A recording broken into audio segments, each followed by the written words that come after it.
সুপ্রিয় উচ্চ মাধ্যমিক শ্রেণীর ছাত্রছাত্রীবৃন্দ, এবিসি লার্নিং ঢাকার পক্ষ থেকে তোমাদের সবাইকে জানাই স্বাগত। আজকের আলোচনা শুরু করার পূর্বে চলো দেখে নিই আমরা বিগত পর্বে কি নিয়ে আলোচনা করছিলাম।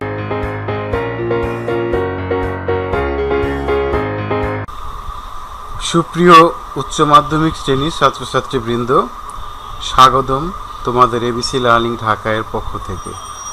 আমরা বিগত পর্বে আলোচনা করেছিলাম উচ্চ মাধ্যমিক শ্রেণী হিসাব বিজ্ঞান প্রথম পত্র এর দ্বিতীয় অধ্যায়ের হিসাব সমীকরণ। আমরা পঞ্চম পর্বে দেখেছিলাম পণ্যদ্রব্য ক্রয় বিক্রয়কারী প্রতিষ্ঠান কীভাবে হিসাব সমীকরণ তৈরি করেন এবং কীভাবে হিসাব রাখেন। সেখানে দেখেছিলাম আমরা কোন ঘটনা লেনদেন নয় তার টাকার পরিমাণ কীভাবে হিসাব সমীকরণ ট্যাবুলার পদ্ধতিতে তৈরি করা হয় এবং লেনদেনগুলো থেকে কিভাবে মোট আয়, মোট ব্যয় ইত্যাদি নির্ণয় করা হয়। সুপ্রিয় ছাত্রছাত্রীবৃন্দ, তাহলে চলো আজকে দেখি তোমাদের জন্য কি থাকছে। তার পূর্বে তুমি যদি নতুন ভিউয়ার হও অবশ্যই চ্যানেলটি সাবস্ক্রাইব করো, লাইক, কমেন্ট এবং শেয়ার দিয়ে সবাইকে দেখার সুযোগ করে দাও। তাহলে চলো দেরি না করে আমরা শুরু করি আজকের পর্ব। Welcome to ABC Learning Dhaka. সুপ্রিয় ছাত্রছাত্রীবৃন্দ, তাহলে চলো আমরা শুরু করি আজকের পর্ব। আজকে তোমাদের সাথে আলোচনা করব উচ্চ মাধ্যমিক শ্রেণীর হিসাব বিজ্ঞান প্রথম পত্র হিসাব সমীকরণ অধ্যায়ের আমরা ষষ্ঠ পর্বটি আলোচনা করব, যেখানে পণ্যদ্রব্য ক্রয় বিক্রয়কারী প্রতিষ্ঠান কীভাবে হিসাব সমীকরণ তৈরি করে এবং এই বিষয়ে আমাদের বিস্তারিত আলোচনা। চলো আমরা একটি এক্সাম্পল নিয়ে আলোচনা করি। জনাব আতিক একজন ব্যবসায়ী 2020 সালের মার্চ মাসে তার প্রতিষ্ঠানে নিম্নোক্ত লেনদেনগুলো সংগঠিত হয়। এখানে মার্চের 1 তারিখ থেকে মার্চের 30 তারিখ পর্যন্ত কিছু লেনদেন দেওয়া আছে। আমরা বরাবরের মতোই প্রথমে দেখব রিকোয়ারমেন্টগুলো কি। মোট বিজ্ঞাপনের পরিমাণ নির্ণয় করো। উপরোক্ত লেনদেনগুলোর জন্য হিসাব সমীকরণের একটি ট্যাবুলার বিবরণী প্রস্তুত করো এবং নিট লাভের পরিমাণ নির্ণয় করো। তাহলে মোট বিজ্ঞাপনের পরিমাণ নির্ণয় করার জন্য আমাদের দেখতে হবে, আমরা এক্সেল শিট পূর্বে থেকে একটি করে রেখেছি, যেখানে আমরা লিখব কি মোট বিজ্ঞাপনের পরিমাণ নির্ণয়। এখানে আমাদের দেওয়া আছে বিজ্ঞাপন কোথায় সেটা আমরা খুঁজে বের করতে হবে। ব্যবসায় বিনিয়োগ এটা বিজ্ঞাপন 9, ধারে ক্রয় এটা আমাদের বিজ্ঞাপন 9। মার্চের 10 তারিখ বিজ্ঞাপন বাবদ প্রদান 5,000 টাকা। তাহলে আমরা লিখতে পারি এখানে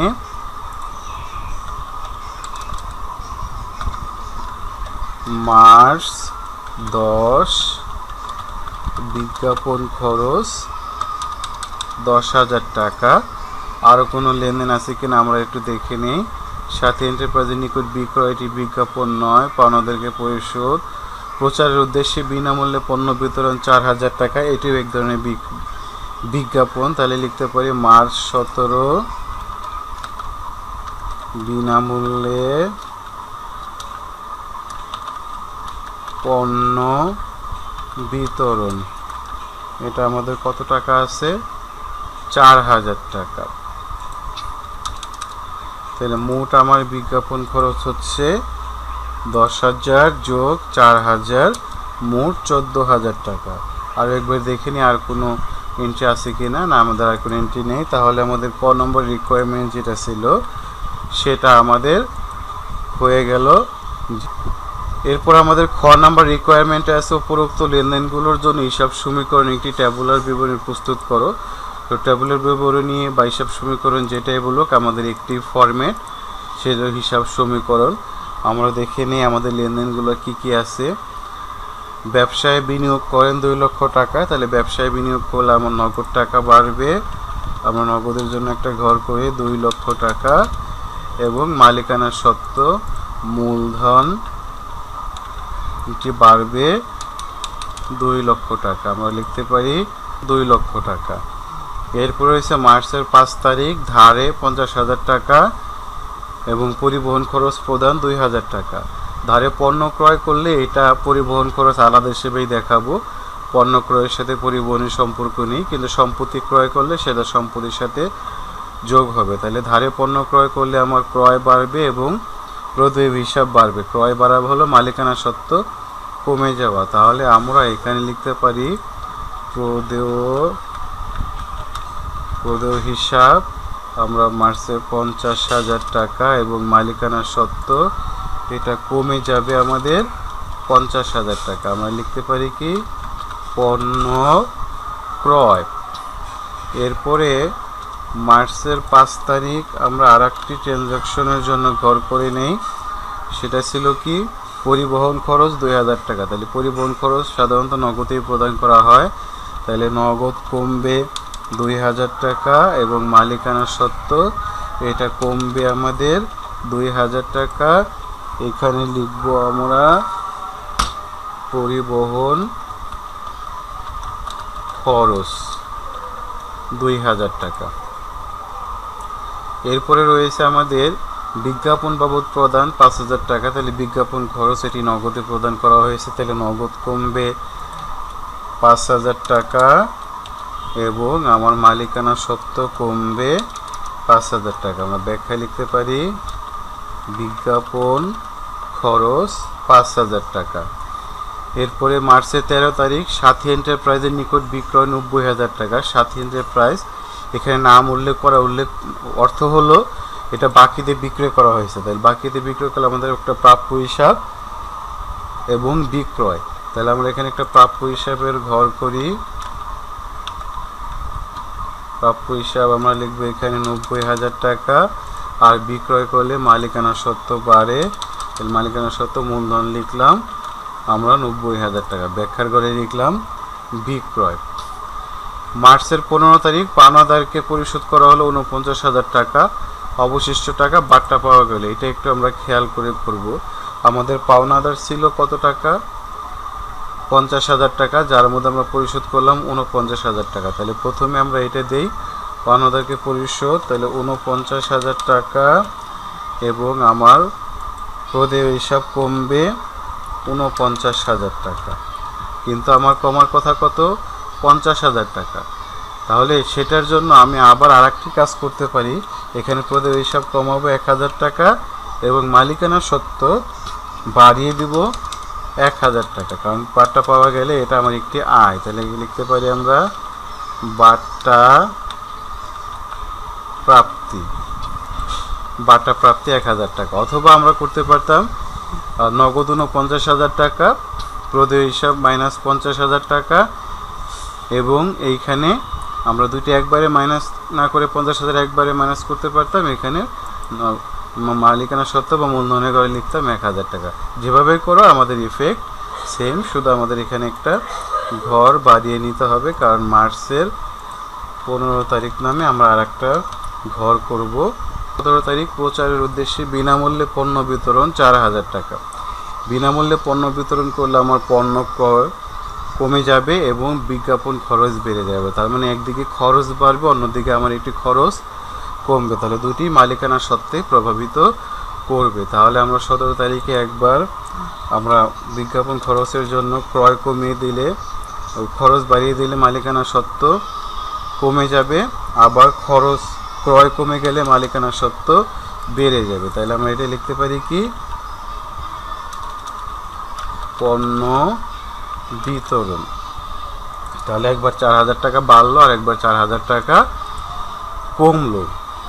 মার্চের 30 তারিখ অফিস সরঞ্জাম ক্রয় 60,000 টাকা। তাহলে অফিস সরঞ্জাম আমাদের এক সম্পদ এখানে আমরা ঘর করতে পারি অফিস সরঞ্জাম।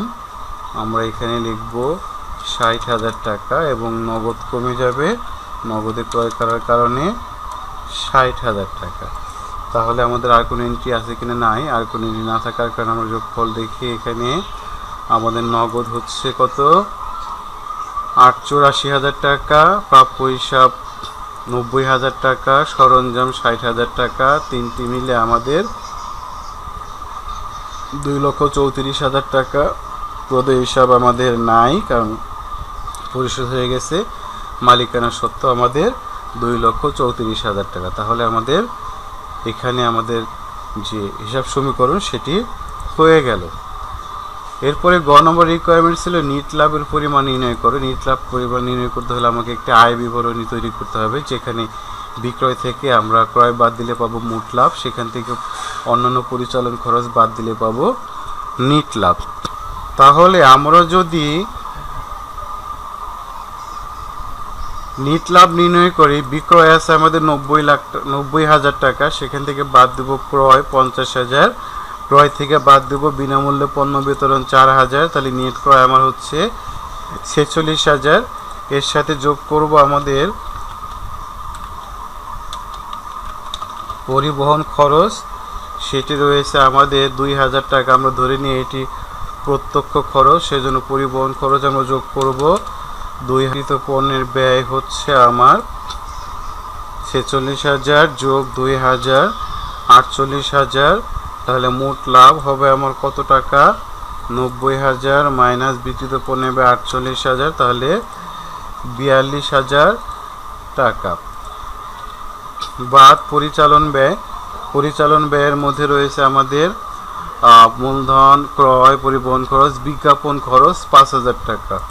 তাহলে এখানে লিখব আমরা বিজ্ঞাপন আছে আমাদের 5,000 যোগ আরও একটি বিজ্ঞাপন খরচ রয়েছে আমাদের সেখানে পণ্য বিতরণ, সেটিও 4,000 টাকা বিজ্ঞাপন হিসেবে যোগ হবে। তাহলে 4,000 মোট হচ্ছে আমাদের 9,000 টাকা। তারপরে আর কি খরচ আছে আমাদের এখানে দেখি, 90,000 বিক্রয়, বিজ্ঞাপন খরচ, পণ্য বিতরণ, এগুলো আমাদের হয়ে গেছে। শুধু একটি বার্তা প্রাপ্তি রয়েছে, তাহলে আমরা লিখতে পারি আমাদের এখানে পরিচালন ব্যয় 9,000 টাকা। তাহলে আমরা লিখতে পারি পরিচালন আয় 42,000 মাইনাস 9,000, তাহলে হচ্ছে 33,000 টাকা। আমরা এটাকে আন্ডারলাইন করে দেই। এর সাথে যোগ করব অপরিচালন আয়। অপরিচালন আয়ের মধ্যে রয়েছে আমাদের বার্তা প্রাপ্তি 1,000 টাকা। তাহলে আমার যোগ করলে নিট লাভ দাঁড়াচ্ছে 33,000 যোগ 1,000, মোট 34,000 টাকা। এটি আমার নিট লাভ। তাহলে আবার আমরা একটু চেক করে দেখি সবগুলো দিয়েছি কিনা। পণ্য ক্রয়, পরিবহন খরচ, বিজ্ঞাপন খরচ, বিক্রয়, বার্তা প্রাপ্তি, পণ্য বিতরণ, হ্যাঁ আমাদের সবগুলো দেওয়া হয়ে গেছে। তাহলে আমাদের রিকোয়ারমেন্টগুলো আবার দেখি। মোট বিজ্ঞাপনের পরিমাণ নির্ণয়, সেটা আমরা এখানে দেখেছি। মোট বিজ্ঞাপনের পরিমাণ 9,000 টাকা। বিজ্ঞাপন খরচ এখানে ছিল কত টাকা? 5,000 টাকা। আসলে মোট বিজ্ঞাপন খরচ হবে 5,000 টাকা, মোট 9,000 টাকা। দুঃখিত, পূর্বে 10,000 টাকা লেখা হয়েছিল।